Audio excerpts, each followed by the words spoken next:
can beat these Saturday. Come on, lads, believe, come on! So here we are again, it's RedArmy.tv of course, on your screens, and a confusing night ahead for us because it's the two Marks. Mark Page, Mark Shalliker. Welcome, boys. Yeah, we're certainly going to make our mark tonight, aren't we? Yeah, definitely. Yeah, definitely. We start off with those. Okay. Yeah. Excellent, and you would get that with Pagey. Always a man for a quip. Right, Palace, fellas. We all had a look at it. We were there. Disappointing that unbeaten run has come to an end. Mark P, if I dare. Your thoughts on the game, the performance? It was disappointing. Any Borough defeat is disappointing, but you know, you've got to look back to. I think you've got to step back to April, right? We hadn't been promoted. We're still hoping to be promoted. If you'd said we'd be 9th in the Prem, won 1, drawn 2, lost 1, I'd be quite happy with that. I think most people would. I think our expectations have been raised a bit. So yeah, it's always a defeat is always disappointing. You think we could have done a bit more. Palace weren't bad on the day either. I mean, the referee's another thing, but Palace weren't bad on the day. We just need to step up our game and be consistent, that's all. We'll come to that man in black very shortly, or pink or green or white or whatever they wear these days. Mark S. Can I just say, Mark, if I'm looking at you, you know which Mark I'm talking. I knew it would be confusing. I knew it would. Mark, yeah, the unbeaten run's gone. Pagey's obviously half full glass. He's quite happy with the situation as we stand. Any concerns from your perspective after what you saw against Palace? I thought we were asleep in the first half until we scored. They opened us up quite easily. Then at the end of the first half we woke up, we scored, and we should have had 2 really.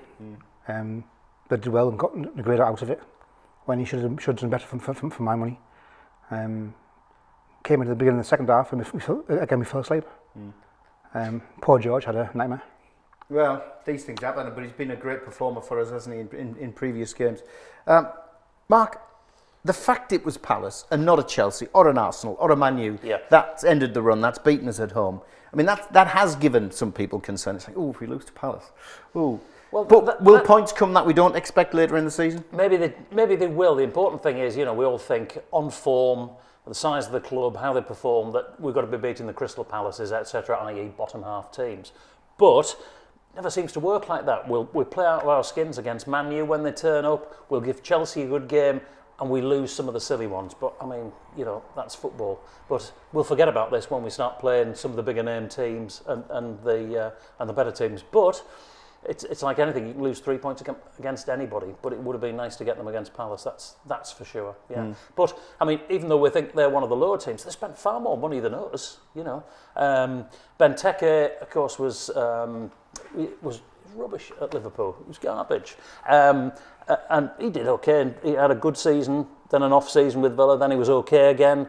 Maybe at Palace he might be the star of the team. He certainly looked good on it. So when you think, as you know, as poorly as we might rate as one of the less glamorous clubs, Palace, big spenders. Absolutely. And you've obviously had your views flying into RedArmy.tv. This is what you've had to say when Mark took his camera, Mark on the far end in the red jersey, took his camera out on the streets. Could have been better. We didn't play well at all in the first half. I thought we did well. We got back into it in the first half. Half time came at a bad time for us. We were on top, we were pushing them back, we got the goal. Yeah, definitely. It was a great game. Great game. Liverpool played well. They lost because of 2 mistakes.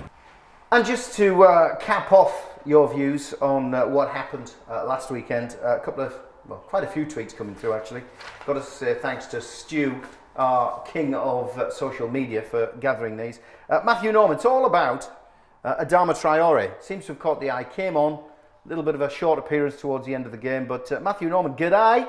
He's in Sydney in New South Wales. Traore looked a breath of fresh air, skinning his man, getting to the byline. Could continue. Hope so. Keith, Smoggy on Tour 86. Love the handle. Roon and Forshaw, hopefully he'll start next game. In Traore we have pace and trickery. He should start. And balance is not right. Downing needs to stop dropping back. Negative stuff there. But on the positive side here from Keith, start Traore. So seems to have caught the eye. I'll start with Mark on the end here first. Adama Traore came on. What did you think? He was the only player apart from Negredo to get behind the Crystal Palace defence to the byline. Some guys are saying yes, like him. Some guys are saying bring him back Doma. It's his first game. He played 10 minutes. For me, he looks like he could be a good player. He can run. I mean, they've got Stuani there. Stuani can't run. He's not a winger. So He can run faster than you and me, though. There is that. I don't know, like. He's a whippet. All right, when this finishes, you're outside. He's a £7 million player, though, isn't he? I mean, let's not forget his pedigree. He came through the Barcelona ranks. Villa paid $7 million for him. He's still a young kid and still developing. Did you see enough to give hope for what's going to happen in the rest of the season? Well, I have to say he's definitely faster than Mark. Yeah, and definitely faster than me. But Albert was a bit of a hero. Didn't have a great start in the first game of the season against Stoke, and then Bumfit was all change, and Albert's gone. And he certainly did his bit for the Borough as a winger.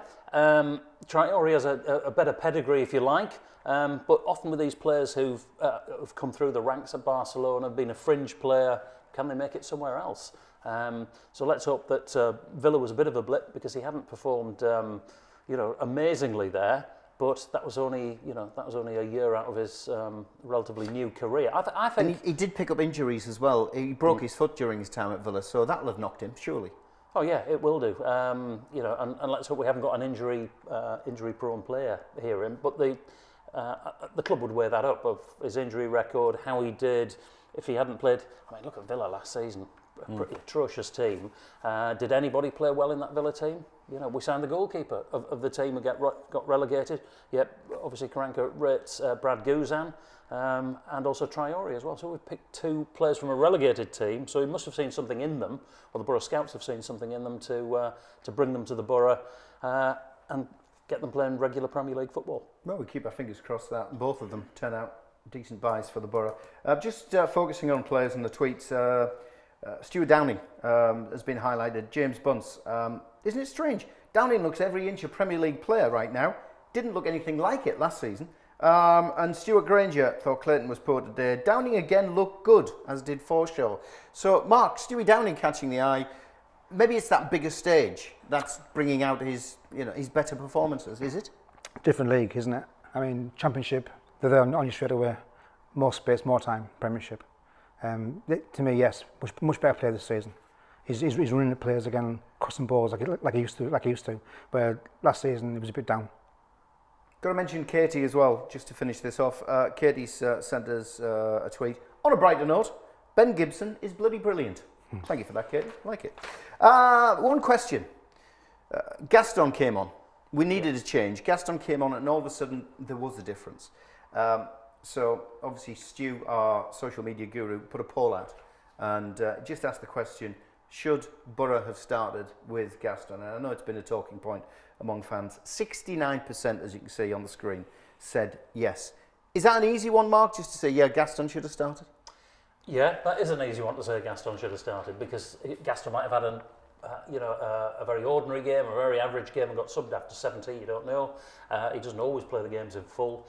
But he's a great player still. It's the consistency of it. But he's been away to Uruguay. In the space of those two Borough matches, flown all the way to South America and then back again. I think that takes the toll on the players. If they arrive back maybe on Thursday, it doesn't give them much room to acclimatise. And I think a lot of clubs tend to rest players if they can in that position. But Aitor Karanka does rotate his squad, so I think there's going to be an element of, if he was away, I might rest him here. And there is rotation in the Borough squad. That's apparent. Let's do a bit of an analogy here with the radio industry. So, Mark, you've been abroad, you've been starring abroad, and you come back, and I put my arm around your shoulder and I say, Mark, look, long travel, mate. You'll be tired. I'm going to give you a rest off the breakfast show tomorrow morning. Would you be kicking my door down and saying, no, I want to be on, or would you accept that? Dave, you and I know that would never happen at a radio station. They'd be wanting you back and saying, well, I don't care if you get back at 5 in the morning, you're on air at 6. Come on. Yeah. Mark, should Gaston have started in your mind? Every time. We're a different team with Gaston. He's that bit of magic, hasn't he? It's different team. We're a different team with Gaston, and definitely should have started every game. He makes that big a difference in your mind? To me, he does, yeah. How the Borough perform? Yeah, definitely. All right, interesting stuff. It brings us to a couple of more tweets. We'll do them in a more. Let's do it the reverse this time, though. Refereeing. I love it. I love refereeing. I love referees. but I don't think Mr. Swarbrick had the best of afternoons. How many pens should we have had, Mark, in your view?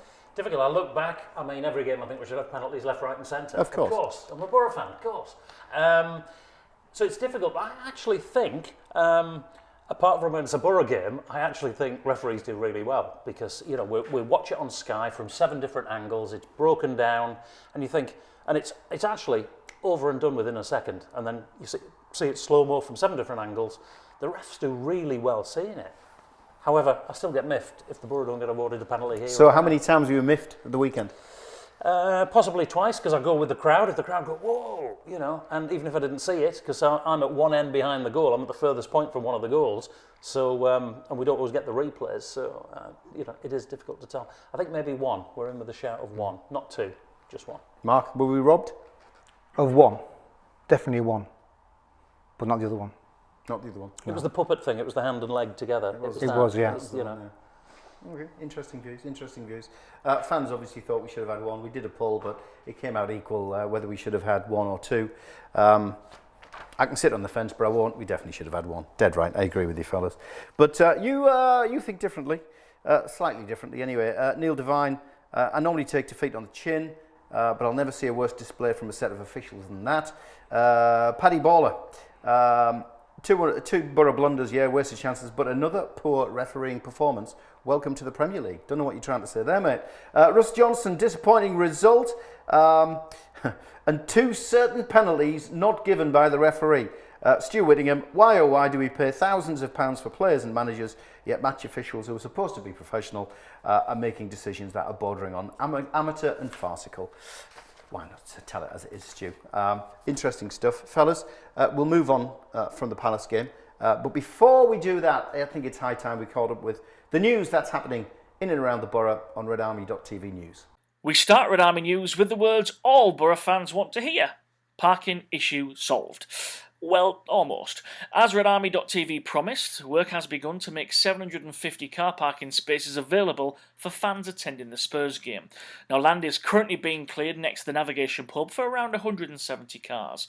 Secured parking is being made available there. It's just a 3-minute walk from the ground, remember, and it's just a £5 a car. Now, season ticket parking is also being sold. On the opposite side of Middlesbrough Dock, Middlesbrough College has opened both its Vulcan and South car parks at a charge. Now it's hoped another 500 spaces can be opened up before Christmas. RedArmy.tv wants to congratulate both Adam Clayton and George Friend, as well as Dale Fry, for picking up Middlesbrough's official supporters season awards. Now Clayton won the Player of the Year award, Gorgeous George lifted the John Ovington Player of the Community award, with Dale Fry securing the Young Player of the Year award. And don't forget, if you have any news at all, you can drop it into us here. Email studio@redarmy.tv or via social media @Borough Chris Story there with the RedArmy.tv News. Thanks, Chris. Just going back to the first story, the parking situation. Great news that we can bring you here on RedArmy.tv that we're expecting around about 750 spaces to be available for fans to park around the Riverside area. So Middlesbrough College has opened up its Vulcan car park and also its South car park at the bottom of Windward Way. And we're working very closely with the Navigation pub. So there's land being levelled, as you'll see in the pictures, land being levelled, all in preparation for the Spurs game, where another 170 cars can park, secured parking by the side of the pub there. So well done to John and Jill for contributing to our little campaign to get some parking spaces open. It's pretty handy as well for the fans, Mark. If you can bring your car closer to the stadium, you can park in safety and have it secured, watched over, and into the ground you go. Definitely. I mean, I suppose I'm one of the lucky ones because my other half's disabled, so I have a disabled parking bay, just. But the season before, we didn't, and we were parking on the road, and it was a nightmare to get parked, and then to take her from there over to the stadium was crazy. So somewhere nice to park where you know someone's actually taking care of your car as well. Perfect. Brilliant. All I do on Saturday is go to KFC, order a zinger and leave the engine running for 3 hours and I go back to that's if anybody wants to try that one. Well, what you don't know is I'll look for your car. Once you've gone into the ground, then I'll go and take a tour around the borough and then come back. Good. Smell zinger, you'll find my car. Indeed, good. Now, you were busy. You were a busy boy this week. You were hosting the Middlesbrough Official Supporters Club Awards nights. Always nice to see the players out there mingling with the fans, isn't it? Yeah, it's good. Good, a full house as well. You know, I mean, Borough back in the Premier League. You know, something like the official supporters club is getting mobbed out now. That's good. You know, anything football related, anything to do with the Borough or any football team has its ups and downs. The interest goes up and down depending on what the team are doing. We're in the Premier League. Premier League turnout, full house. Mark, you were there with the camera for RedArmy.tv. Indeed. What do you make of the night? 180 people, packed out, good singer on. The players came in. How was the beer?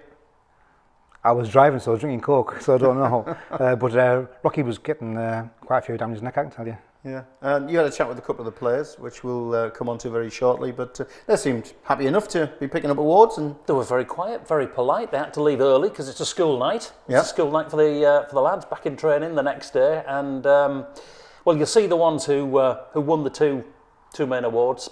Young Player of the Year award. Dale's out on loan, so wasn't on Teesside for the night. But I'll let you run out the results. I'll let you introduce them. Who won Player of the Year? Okay then.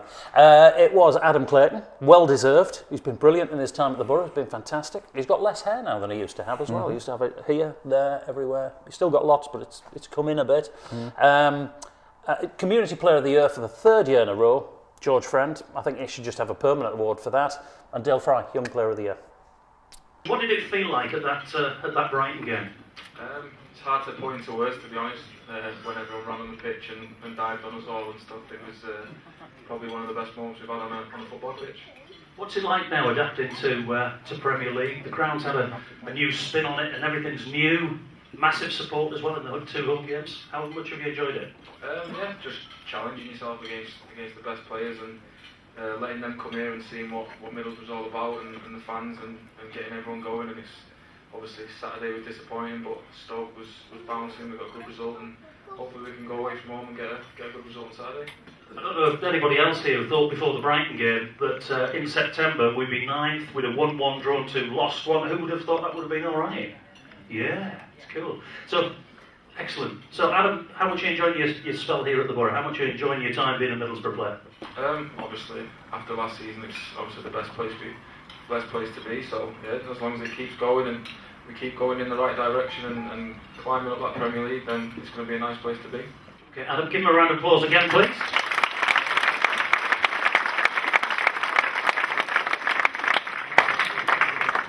Well, Mr. Friend, what a season last season was. How much did you enjoy the build-up all the way through the year? Yeah, it was a tough, long season, but we got there in the end. I think there was certainly a feeling inside the camp that we were always going to make it, and to do it on that special day against Brighton was just excellent. We didn't have to go through the playoffs, that's the main thing. So how was the playoffs a disappointment at the end of it, or what about the excitement during it? It was just packed full of, there were highs and there were lows. We were a very good side, pretty consistent I thought, but we did have a drop in form, and I think people got a little bit worried, but like I say, we had such a good core group that we pulled through, and obviously it was never in doubt when the 8 minutes went up, we knew we'd done it. Fantastic. George, what about this season and the Premier League? Like we just said there, 9th, if we thought back to April before we'd played the Brighton game, in 9th position in the Premier League, it's not bad at all, is it? Yeah, I thought we started well. Like you said, we're 9th. We've made some great signings, some really good players, and they've all bedded in well. It's been tough at times, but we've had a great start. I think that's the main thing. I think if we'd been chasing now after international break, it could have been a lot more difficult. But no, we're pleased with it, and I watched Everton last night. They were pretty good. So, but they're the games you want to be playing. So we'll go there and hopefully good account of ourselves.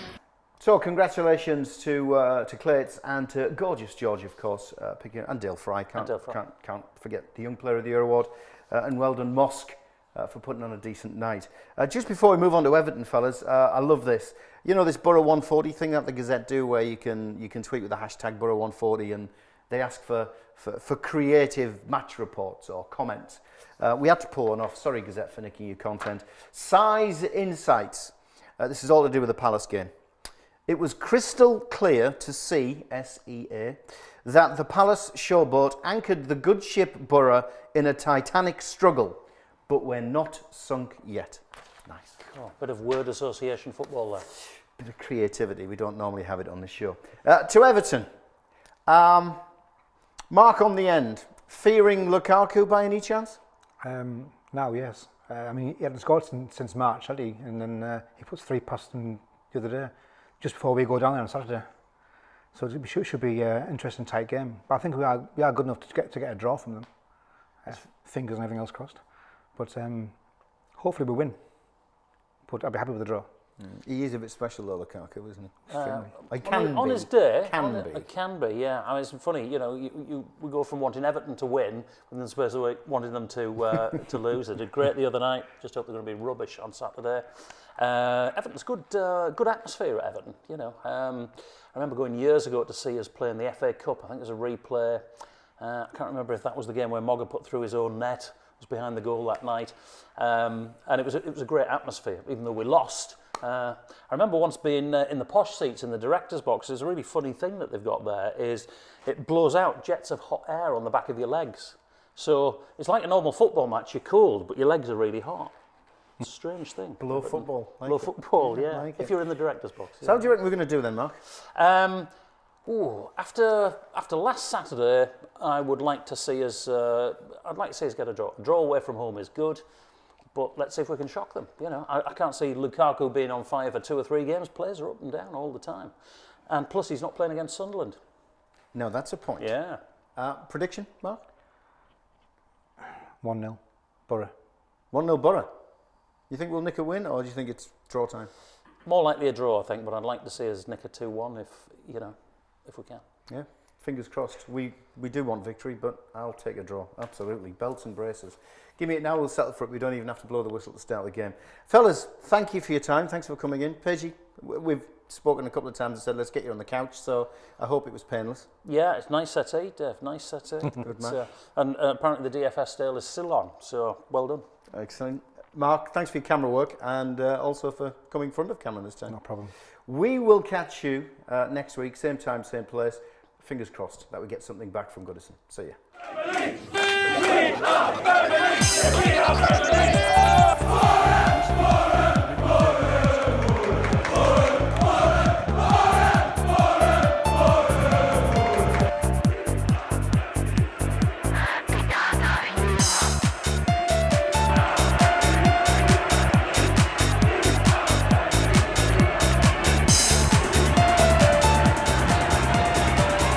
Today I think the score's going to be 2-0.